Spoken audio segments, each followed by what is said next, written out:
All right, guys, welcome back to another episode of Matters of the Heart and Soul podcast. And I am here today with Miss Nikki Harris, who is a family nurse practitioner, but she's also a certified yoga instructor. And that is what we're talking about today. So, welcome to the podcast, Nikki. Hey, thanks for having me. All right, so tell us a little bit about yourself and why yoga. And I want to dig kind of deep into yoga because I feel like culturally, some cultures don't understand yoga, Mhm. especially our culture. I think some people feel like it's this dark worship. And I Right, really want to just kind of just shed light on it. Shed light on right, it. We're not here to change the perspective of anybody. We just want to right, shed light on these things. right. So tell us a little bit about yourself and then why yoga. So as you said, I'm a family nurse practitioner and I love fitness, love working out. So I was one of those people who didn't really understand yoga as well. So I was looking at it as, a different way of exercising. So initially when I got into it, I was using it just finding a different way to work out.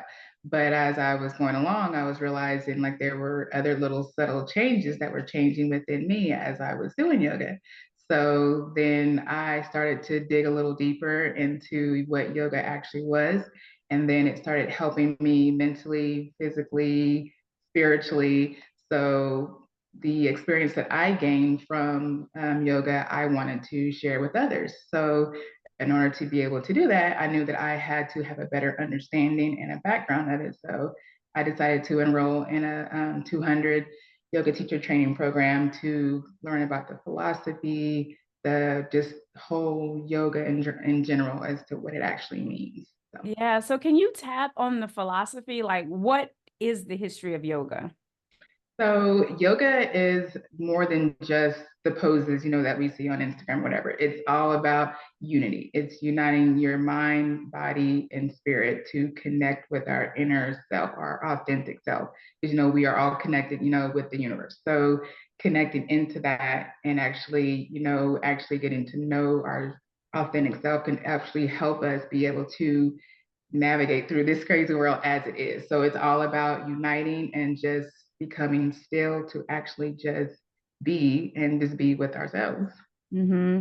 So where did yoga originate from? Like, what is it? So Religion? Was it just a practice? Like, yeah, where did it? so the one that the path, well, my yoga teacher training, our lineage was Hatha yoga. So it originated in Mysore, India.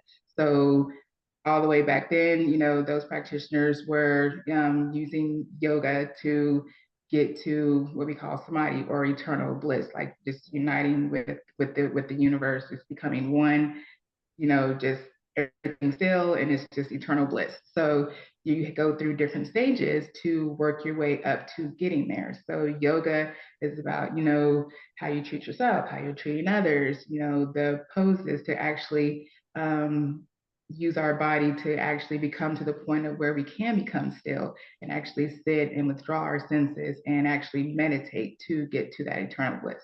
So it's like a culmination of different things to actually get to that end.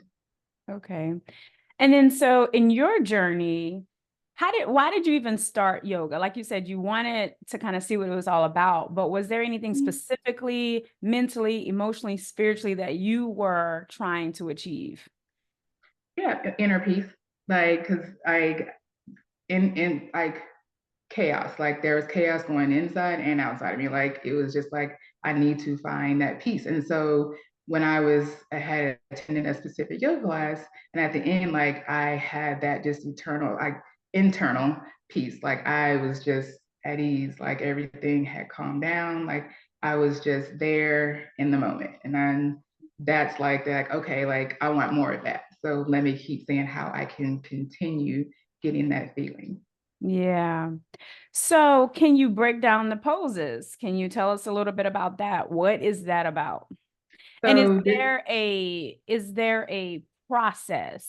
Because like you said, it's about getting to what we call samadhi and that internal peace, but we know that just doesn't happen. mhm. So, and if everything is to come into union and you have all these parts of you and it's chaos, like where do you start? What's the first part you try to bring together? So it depends. So like certain poses are like grounding poses. Like if you feel like you need to ground and center yourself, then there's a lot of poses where you're like just sitting or standing, or like tree pose, like where you're just standing, like grounding yourself into the earth, like feeling the earth.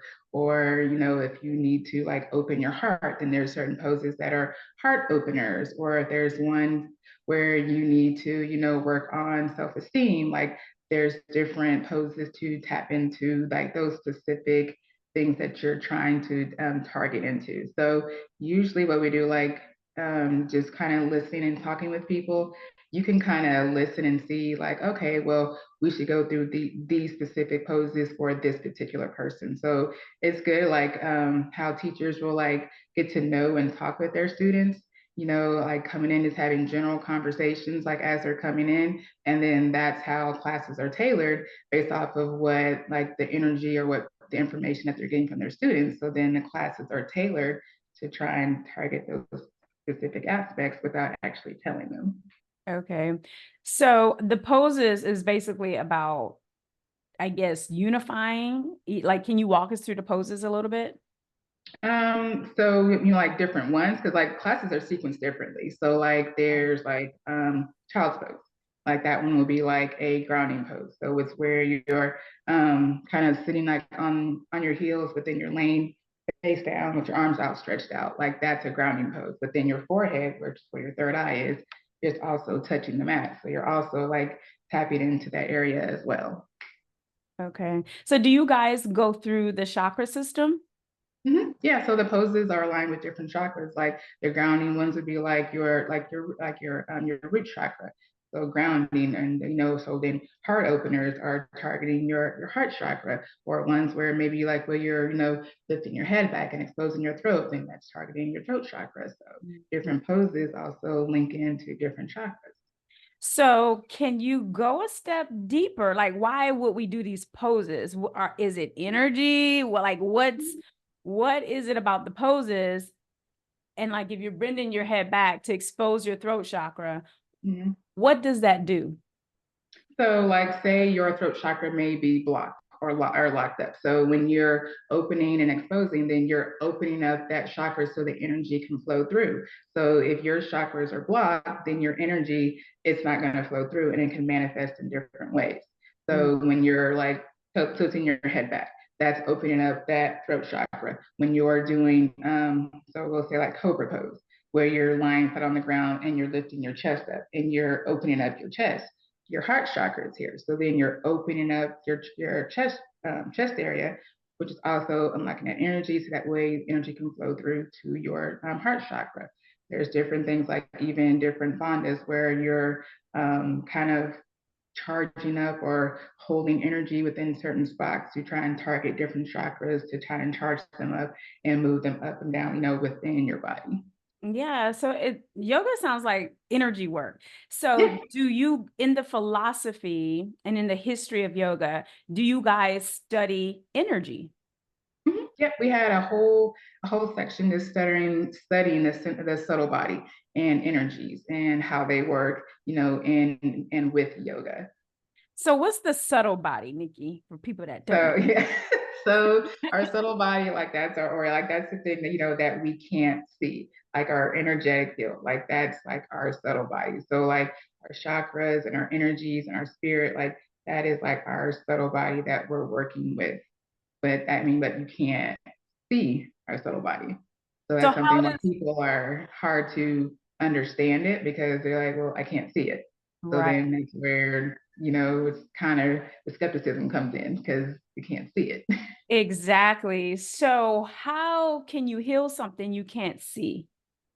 About how you feel. All about how you feel.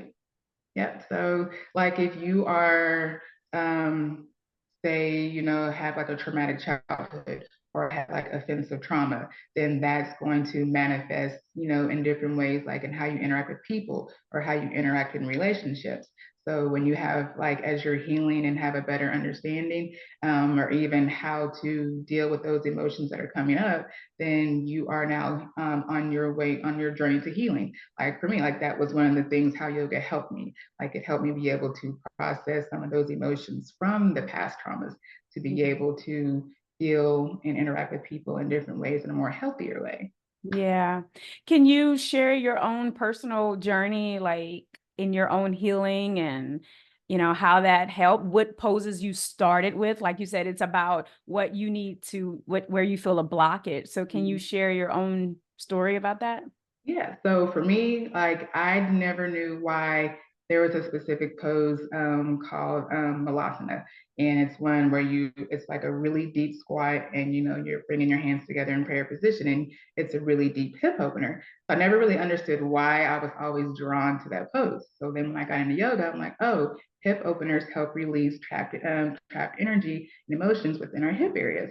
So sometimes when I would be in that pose, like I would get emotional, and then didn't understand why. I'm like, like, why am I crying? Because, I just squatted, I just sat in a deep squat for like Right. 2 minutes. Mhm. So when I started understanding why, I'm like, oh, okay, well, I'm targeting that particular, my root chakra, for grounding. And then I started targeting my second and third chakra, which is self-esteem and sexuality and all those things. So once I started understanding, like, okay, well, this is why. So for me, I did a lot of hip opening yoga poses and a lot of grounding poses to help me develop stability because that's something that I felt that I didn't have. So those poses like help ground me, center me, as well as be able to release energy, and then working with the breath and learning how to breathe and realizing, that we don't know how to breathe. So once I incorporated, the breath with the movement and they all mesh together, then it just it was just like a light bulb went off. And then I was just able to heal, not just saying yoga completely healed me, but along with like therapy and yoga, like coupled together, I was able to, go on down my own healing journey. Yeah. Was there anything specific that you didn't even know consciously that came up? Oh yeah. Oh yeah. Like there were some things like once I was doing it, like my mind started to quiet down.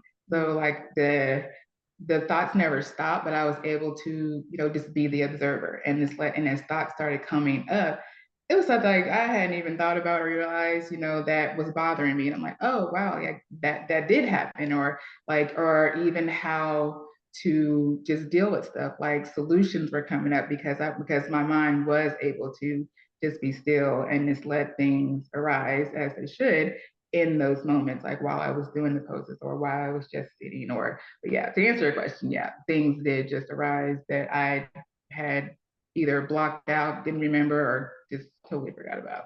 Yeah. Now you were actively wanting to, like you said, get some peace in your life, some inner peace, that kind of thing, find some stability. So was your yoga journey quick as far as that those blockages opened up pretty quickly? And is that the norm? Because I think Um, some people do yoga just because it's cool, like it's just mhm, cool, but this is really a healing modality. mhm. So you have to be open to it. So like for me initially, like when I initially started it, like some things were starting to like just happen like on their own. But as I kept going, it's like I was like stunted because I guess I was blocking myself because I wasn't open or ready to, allow those other things to open or other tap into those other things. But the more I began to understand and then be more open to it, then my journey then began to progress along a lot more easier and faster because I was open and then I was actually speaking it out because I was understanding the changes that were happening. So at Yeah. first I was like, like what is happening and why is this happening? So Mhm. once I understood the why, then it was like, oh, okay, now I get this. So I started pursuing it more. So for some people, like you said, like they don't want to go down that road. Like they don't want to, uncover some of those emotions or dive into some of those things that may come up. So their journey doesn't progress because they're just not ready. Yeah. What are some reasons why the root chakra would be blocked? Usually from childhood traumas.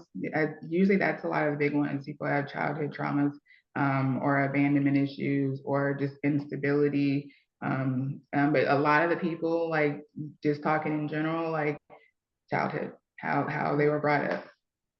So so that's big, that's huge. So when you start there, let's with the root chakra, because if that's blocked, it'll block the whole chain of energy Mhm. moving up. So can you shed a little bit of light on spiritually how that helped you? Spiritually, so yoga is like you're also trying to connect with the God. So spiritually, like as I was going along, like I was becoming more connected spiritually and realizing like my place and like, okay, like how we are all connected with the universe. Like, because like we go to church and there's religion in the Bible and yeah. So no, not dispelling that. That's great. And like, I still believe in God and everything, but spiritually, like for me, I felt more connected, like as I was going along, like just realizing how my inner self, like my inner, I mean, like I am the universe, like the universe is in me, and I'm representing that in my authentic way, as we all are. Yeah. So that's how, for me, like once I understood that, then spiritually, I started to grow. Yeah. And so like going from instability, like you said you Mhm. had, and then knowing that I have this whole universe inside of me, like how freeing was that for you or how It empowering? was it was very empowering. It's crazy to say, but it was just like mind blowing. It's just like, and at the time it was like, oh my gosh, I want to share this with the world. I want to tell everybody, like everybody should know this. And then in one of our studies, it was like, um, basically saying that yoga should not be shared with everyone. And I couldn't understand it. I'm like, no, like everybody needs to know this. And then Yeah. so we had this teacher come in and was like, well, no, because it is so special and it is so sacred. Like you don't want to dilute it and just by sharing it with everybody because everybody's not ready. Right. So if when somebody is ready and they're open, then that's who you share and interact that with. But you just don't go out. And some people, like, you can scare them off. Like if you go and you're telling them like, oh, you had a traumatic childhood, your root chakra's blocked, or and you're telling them about their energy, and then you're right, then that's when they look at you of like the whole witchcraft, like, well, how do you kind of know that kind of stuff? And then that's where that starts to come in, intertwine, and you can scare people off. So Yeah. that's why I had to learn to hold back. Like when I'm hearing people talk to me about certain things, I have to hold back because sometimes I'm wanting to say, like, oh, you need to come do this, or you need to go do that. Or I want to talk to them about their energy and their subtle body and, uniting their spirit, with the universe. Like, but I have to hold back because everybody's not ready to hear all that. Yeah. And just listening to you talk, I think it's we sometimes separate everything. My body is this, my mind is over there, God is over Mm-hmm. there. And I think what I hear you saying is that it's a practice in putting it all together, Mm-hmm. right? And understanding Mm-hmm. that it's literally that's how the universe, the oneness, the most high is a part of us and we're a part of Mm-hmm. it. And it's like this Exactly. is this constant intertwined relationship. But I Exactly. think most people see everything so separated. And Mm-hmm. I think when you separate yourself from the most high is where suffering happens. Mm-hmm. Exactly. I agree totally with everything that you just said. But it's like you said, like you have to bring that all back into unity, into one, because it is all connected mentally, physically, and spiritually. It's all connected. Like your mind will affect your body. Then it's like a domino effect. It's everything is going to be affected and it's going to come out and manifest in some kind of way within us. Yeah. So did you grow up like religious or going to church a lot or what was your understanding or I always say your programming because we're kind of all programmed until Mm-hmm. we start the process of unprogramming. What was your belief system, I guess? Yeah, so we every Sunday, we got up, we went to church, went to Bible study, went to the vacation Bible school, but it wasn't like pounding in this like this is, we weren't like a very religious family, but it was just understood that, on Sundays you go to church, there's God, preach the Bible, study, this is how you get into heaven, there's a hell, and that was that. There was no further conversations or deeper discussions or other than what the preacher said. And like we go listen to the preacher, read from the Bible, and then that was just that. Yeah. Now, did you use that to help you with your instability at that time? Did you go that route? What made you say yoga? Coming from, this is what we do every Sunday, blah, blah, blah. You know what I'm saying? Because, and I'm asking that because um sometimes our beliefs, it creates boxes and it keeps us inside and it keeps things from coming in as well. I always tell people a wall works two ways. It'll protect you, it'll keep things from coming in. It'll keep things from coming in to hurt you, but it also keeps things from coming in that could help you as well. Right. So with yoga, for me, I think it actually helped me have a better understanding of it, from the spiritual side, because initially, I thought, okay, I just need to pray my way through it. I just need to pray, like just read my Bible and pray, like I'm going to be all right. But I realized but that wasn't working, I guess, because then I didn't have a deeper understanding of how to connect more. I think that's what I was missing. Like I was going through the motions, like, okay, I'm praying, I'm going to church, like I'm talking with the pastor, but I still felt like something was missing, like there wasn't a connection, like it wasn't coming together for me. So that's when I was like, okay, I got to figure out, something else or another way to help me. So that, and then so I found yoga, and then, I'm like, oh, okay, now I'm having a deeper understanding and reading and understanding the philosophy and the history and the context behind everything to be able to then build upon it. So what is samadhi? What is samadhi? What is the bliss state? What is that? So that's when you are just in pure consciousness in the moment, like when you're meditating and you are just there with the universe, like you are able to, it's like the bliss, like that you are just there, like if time I almost say like time has stopped, but it's like nothing else is going on, like nothing, you're not in the present, you're not in the past, you are just there. And it's like that's when you can start to truly understand and see everything for what it is, because you have worked through all the steps to get there. And that is just like the final process of the yoga. Like when you're going through the 8 limbs, that is like the final stop. Like this is it. Like I am with the one, the creator, the universe. Like I am here. So samadhi, is that related to a specific area on the body, a specific chakra? Like, are you focusing on a certain chakra? Like you said, the hips were with the root. Is there a certain level once that energy starts to rise up that you feel that? So it's you don't really, I won't say like feel like energetic wise. So like once you, I guess like your crown, your root chakra, like that would be, I guess, once you get to your samadhi. So when you're going through the 8 limbs, it's you're building up to prepare yourself to be in samadhi. So like once you go through the asanas to be able to quiet your body, you go through the steps of being able to learn how to withdraw your senses, and then you're going to the steps of learning how to meditate and just be present in the moment and not focus on the thoughts that are coming or going. So to where you get to the point of where you're just the observer. So you're able to just go within and just sit in that, and you are just literally going inward, looking withinward to your authentic, true self, like what it is, without any judgment or any, just any of that. Like you're just present and being. So you work through all that. So once you've gone through all the steps, all the 8 limbs, then that's the final one, is when you get to samadhi. And then Now the 8 limbs, like what does that mean? Like, is that so certain?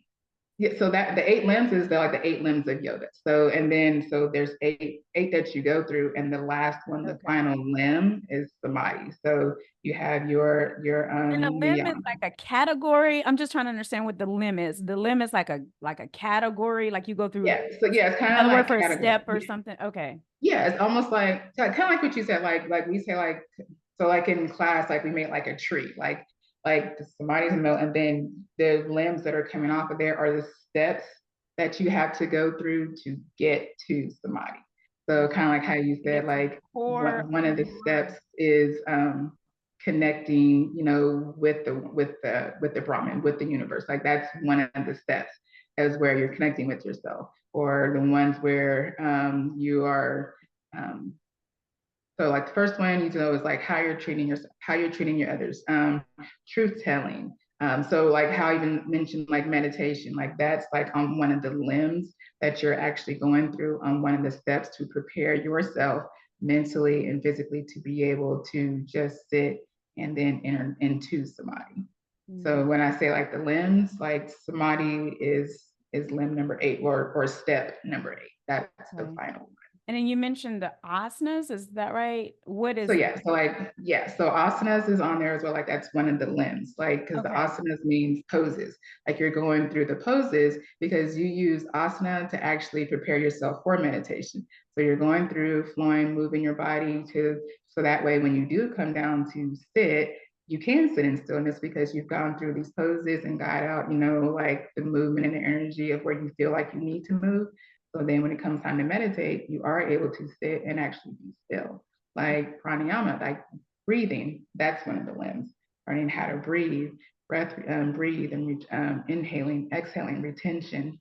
That's like one of the limbs that you have to master as well. And then to go to the next one. Yeah. So let's talk about the breath. Mhm. What is the philosophy of the breath according to yoga? So the breath is our life force energy. Like without the breath, like we don't exist. But the breath is breath. The breath is everything. So like when we're inhaling, you're bringing energy in. When you exhale, you're letting energy out. When you're holding it, you're like charging up or leaving that energy in. So breath, without breath, like we don't exist without breath. Like we need breath for everything. Mhm. Is there a way we should be breathing? Yeah, so so we have like a whole coursework like just on breathing, and I realized it's like I we don't breathe correctly, like we don't breathe deeply enough. Usually when we breathe, like we stop here, like when we should be fully taking in deep breaths to actually breathe in all that energy, or like even like fully expanding our lungs, or like we don't fully inflate our lungs like when we're taking in deep breaths, or um there's certain breaths to breathing techniques to help like calm and relax you, or there's certain breathing that you can do to like fire you up or to, like energize you. So there's like different types of breathing techniques that can be used for different things. Hmm. And if our listeners who just don't know maybe the first thing about breath, is there any tips you can give them? Like if they're in a stressful situation, what's the first thing they should do and how should they breathe? Like So like box breathing, that's a really good one. Like if you are stressed or feeling anxious or just want to like calm yourself down, it's box breathing. So you like inhale for a count of 4, and then you would hold for a count of 4, and you exhale for a count of 4, and then you hold for a count of 4. So that's your box breathing. mm. And then during yoga, is there visualization practices? I think that's a big one too. Is Yeah. okay. So even like whenever we start classes, like we always start with an intention. So any person, place, a thing, something, whatever, to bring your focus back to. That way, it will help you focus on that. So if your mind starts to wander, which it does, like our mind's going to do that, then you have something to like draw your mind back to. Or we'll say find your drishti, or which is like your point of focus. So like if you're in a pose and then you find something to draw your attention to, just to focus on, like even while you're in that pose. Yeah, I think it's awesome. Now, you're a family nurse practitioner, also educated through the medical system, nursing system, traditional Western education. So, I want you to compare like how we heal in a regular traditional way compared to yoga. What are the good things, the bad things? What has been your experience? Because you're doing both, right? You are practicing family nurse practitioner, seeing patients, and also a yoga instructor. So I just want you to kind of just let us know what's your experience right now. So it's becoming more accepted. Like a lot of like orthopedic doctors or physical therapists, like they will actually send like their patients to us, for rehab because yoga is strength building. So and or for like someone who has like back injuries, like you go to the chiropractor, right, and they put you back in alignment. But if the muscles around your back aren't strengthened, you're just going to go back out of alignment. So that's where then we're like yoga can come in because it is a weight bearing activity. Patients with like arthritis or osteoporosis or things like that, yoga can benefit them. Or patients who have like high blood pressure, or yoga can benefit to help decrease inflammation. But then there are some who I've actually seen like where patients will come in and will ask or say, well, I've started, doing yoga to help, lower my stress and, now my blood pressure is improving and, so they're wanting to get off their meds and some providers are not open to that. And they're like, well, no, that's great that you're exercising, but you need to stay on this pill.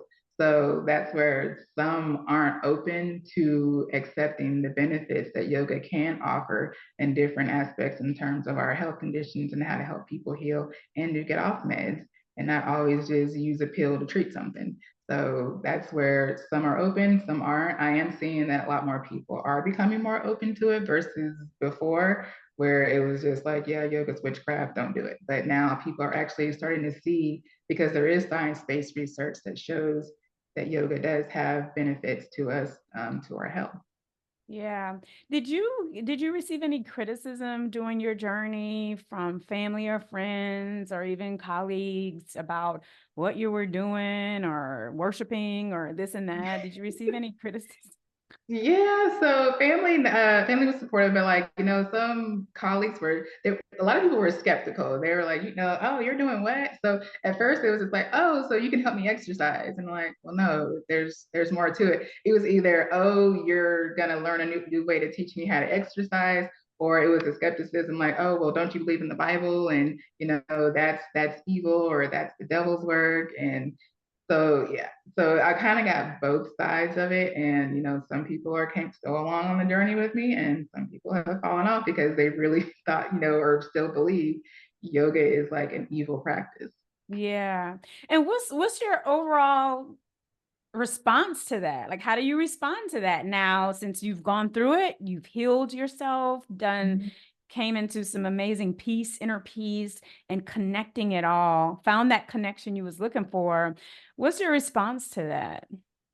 For some people, I'll ask them, like, like, well, are you open to a conversation? Like, have you actually studied to understand what yoga means? Or I'll ask them, like, well, what does yoga mean to you? Or where did you get the impression that yoga is evil? So just to kind of get an impression of like where they got their information is like, okay, well, let me, give you the facts of like what yoga actually is.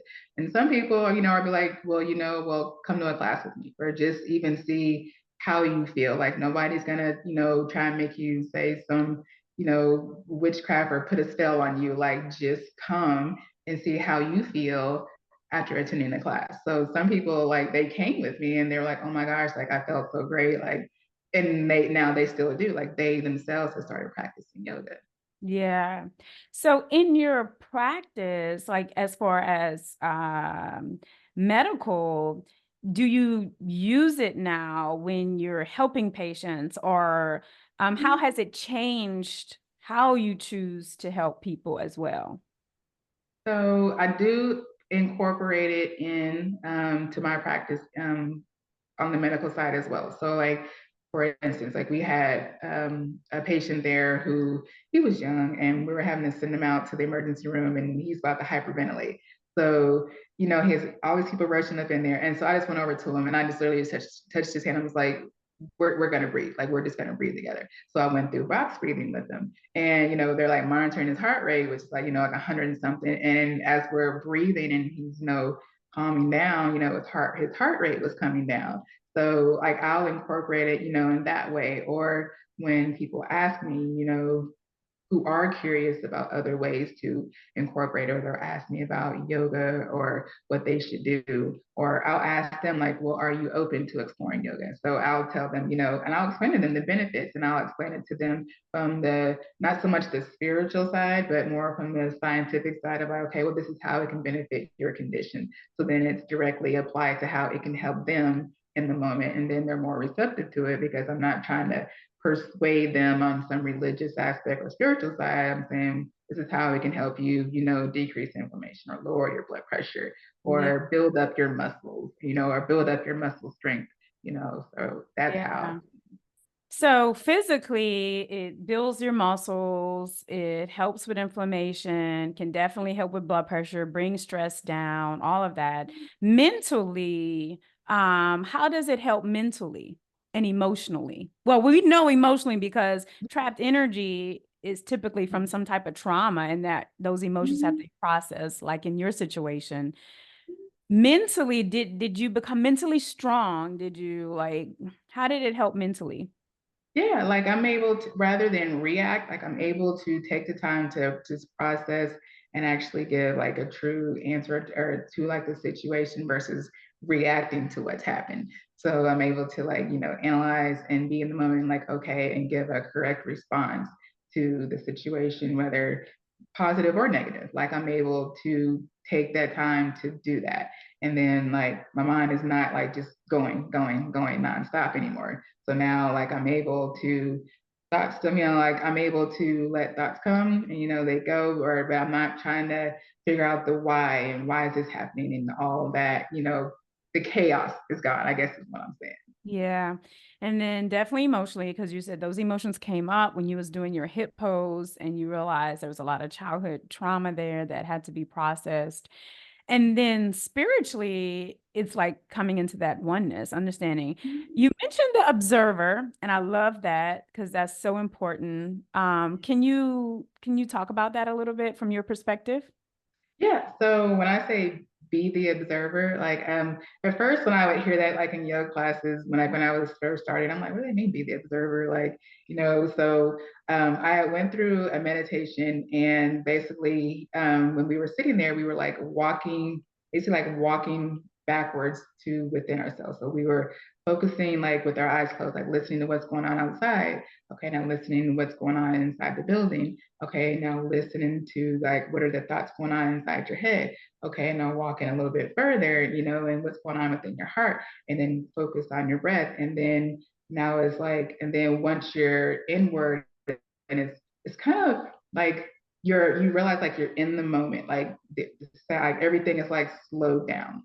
So now Yeah. you're able to just step back and literally be the observer and see what's going on, like internally within you, to observe and just step back and actually observe rather than attaching and trying to figure out every little thing. You can step back and just see those emotions or feel those emotions that are arising and that you didn't realize were there. So you're observing the emotions that you're feeling or the thoughts that you may have been having in that particular moment. So then when you do Yeah. come out of the meditation, it's like, oh, like I have better clarity or how to approach a situation or how to deal with something. Yeah.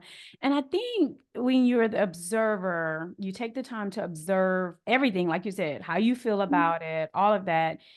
It allows you to connect to your heart, to what you really feel. It allows you to connect to what you want to do authentically in that moment versus just feeling like you have to just say or do something. So, and I feel the observer is what our God consciousness is all about. It's about you're the observer. And then I think once you get to being the observer, then you become your own creator. Okay, I'm observing this. Now I'm going to create, I'm going to figure out how to create in this energy as well. Mhm. So, Yeah, It's deep. It gets deep. it does. It Yeah. does. There's So, definitely years. yeah. So is there anything you want our listeners to know about yoga? Is there anything you just, any misunderstandings, anything at all, good, bad, whatever? Is there any last things you want our listeners to know about it? I definitely think yoga is for everyone. Like some people think that you have to be bendy, flexy, to be able to do yoga. And that is not the case at all. Yoga is accessible to everyone. So, and there's so many benefits mentally, physically, whatever you are, needing, like yoga can be a tool. It's not the end all be all, but it's like another tool that you can help yourself to heal, to grow, to just be able to build upon like whatever goal is that you're trying to reach. Yoga has so many benefits for everyone. Yeah, and is there modifications like people that's in a wheelchair or people that have disabilities, like can they still participate? Because to me, it's emotional, it's visualization. So you could do that in Yeah, any. like there are poses like for people who are some people can't bend over and touch their toes, or if they had back injuries, like we usually literally have to ask people because there are things that we can't see. Like there are certain poses that somebody with high blood pressure shouldn't do, or somebody Yeah. that has glaucoma that they shouldn't do. So even if you're in a wheelchair, or there we can do poses with you in the wheelchair, like the same, like if somebody's doing a what we call like a chair pose or different poses, we can modify it to make it accessible to them, and not even in a way to where you feel like you're not getting the same benefit as somebody else who's doing it in a different way. You get the same benefit whether whatever you're if you're in a wheelchair or if you're missing a limb or whatever it is. Like there are ways that we can still help you achieve the same benefits from yoga. Yeah. I have a couple questions and then we'll be ending it.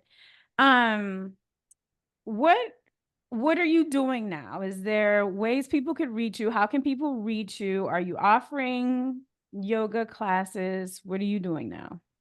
So I chose to do one-on-one yoga. I believe giving people that individualized one-on-one attention, is a bigger benefit because some people are intimidated by coming into larger classes. So I will go to people's homes or offices or meet them at their gyms and do one-on-one yoga with them. I actually just started. I actually got a name for it. It's called Pause and Vibe Yoga. So if they would like to reach out, then it would be, you can send me an email at pauseandvibeyoga at gmail.com to connect. And basically, we'll do an intake and then we'll meet up and then go through some sessions because there's a wide variety of different types of yoga that I can do with people, like restorative yoga, which is, great for relaxing. There's gentle yoga, there's power yoga for those people who like the vigorous movement part of it, or vinyasa, which is the continuous flow type of yoga. So many different ways and so many different Yeah. types of yoga that can Is connect with there them. anything you're gonna specialize in? Like how you said it helped you with the trauma. Do you feel like that's something you want to specialize in, or do you feel you're just gonna Yes. kind of keep things open? Definitely, definitely. So right now, like my particular focus is the gentle yoga, which does allow you to be able to connect more with to help you connect and deal with those traumas. So eventually, I'm going to do continuing education to be certified, to do trauma informed yoga. Yeah, I love it. And you'd be surprised how much energy is held in the hips, especially for women, men too, but definitely for women. And I've heard that a lot, especially any type of sexual trauma, abuse, anything like that. And like you said, just instability, not having that security, that safety and security, because that's all about the root chakra, especially as a child. And sometimes you'll go from relationship to relationship to relationship and not understanding what's happening. And it's because it's a blockage. Yeah. So, yeah. All right. Two last questions. What is a book that you can recommend for our listeners to read? It could be yoga. It don't have to be, just be something that they can learn from. What do you recommend? Something that helped you along the way. One that I read was the Bhagavad Gita. That one was if you're wanting to get more into the philosophy side, that one was very eye-opening for me. Like that Yeah. one was when they really started to bring it all in for me. That one, and it's good to read because you're able to understand what you're reading as well, but where it's not like I feel like it's over your head. So that one is one I definitely recommend. Okay. And today, what would you say is the biggest matter of your heart today at the timing of this podcast? The biggest matter is still maintaining my peace.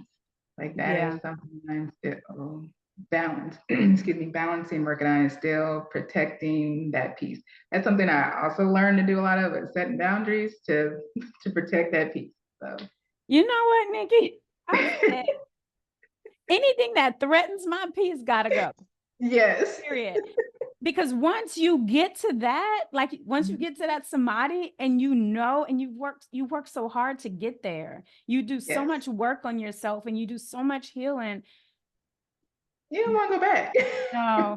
So anything that threatens my peace has to go. If I feel it's a threat, it has to go. So, Absolutely. and I think true inner peace is priceless. Yes. It's Once you feel it and experience it, like you said, it's priceless. And you, like you said, you don't want nothing to come in to disrupt no. that. And it's not a piece that like, okay, self-care, I'm gonna go with my Mhm. girlfriends, get a manicure, Mhm. pedicure. It's not that.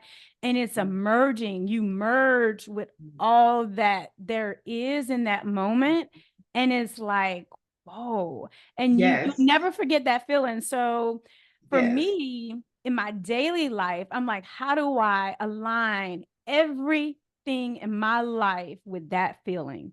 Yeah. Everything. So that's Yeah. when I had to recreate business, recreate my job, recreate friendships, hobbies, everything, because that right there is priceless. Nothing, no job, no amount of money, no nothing could ever pay for that.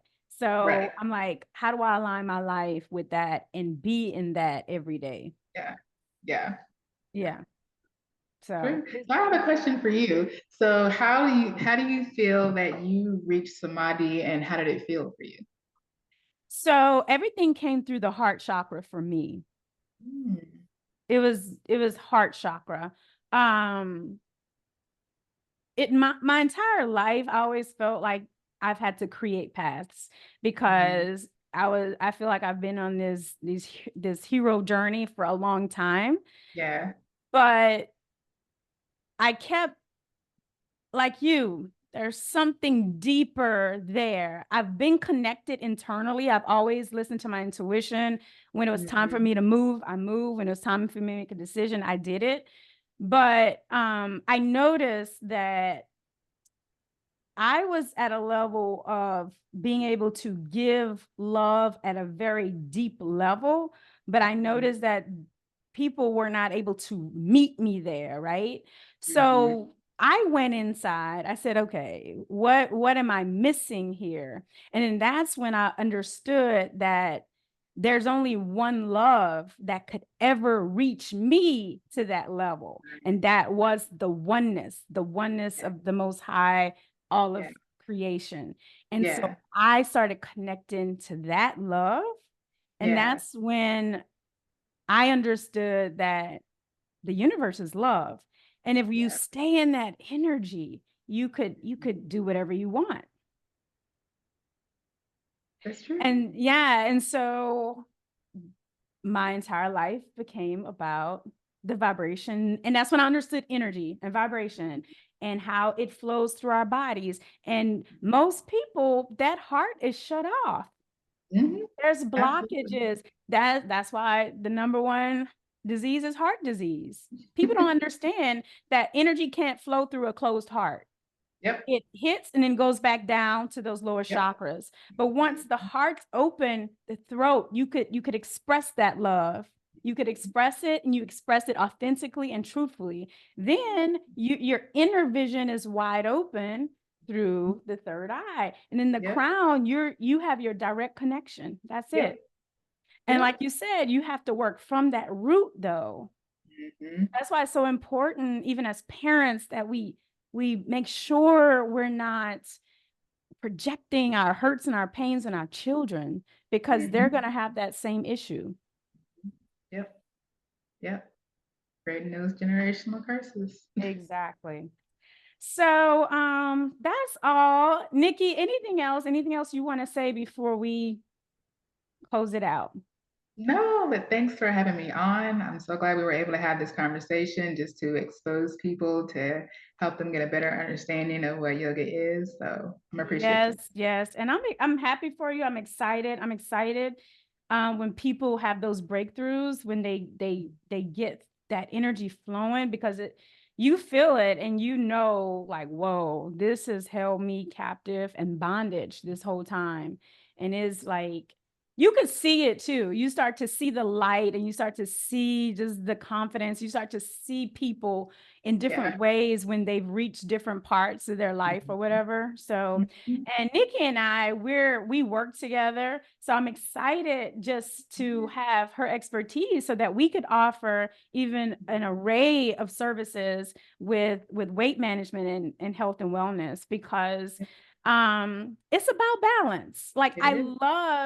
I love the fact that I'm a family nurse practitioner. I was educated here in this way, but I love knowing and being certified in all these other modalities, because we have to start bridging it. Um, pharmaceuticals is not, it's only treating symptoms, it's not healing. And we got to get to Treating true, the root cause. you got to get to the root cause, you got to get to the true healing. So we're not putting anything down. We're not saying don't do it. If you have an emergency, you have a gunshot wound, you need to go to the emergency room and have surgery. Right. It's important. But in your day-to-day, and you're trying to live a good quality life, there's so much more available for you. So Yep. much more. Yep. All right, guys. So this has been another episode of Matters of the Heart and Soul podcast. My name is Janie, and this podcast is inspired by love, relationships, spirituality, justice, culture, family, children, finances, freedom, universal principles, health, education, masculine and feminine energy, music, and all things of the heart and soul. This is how we connect our hearts and our minds for perfect alignment. Nikki, I appreciate you so much. And guys, we'll catch you at the next episode. Take care.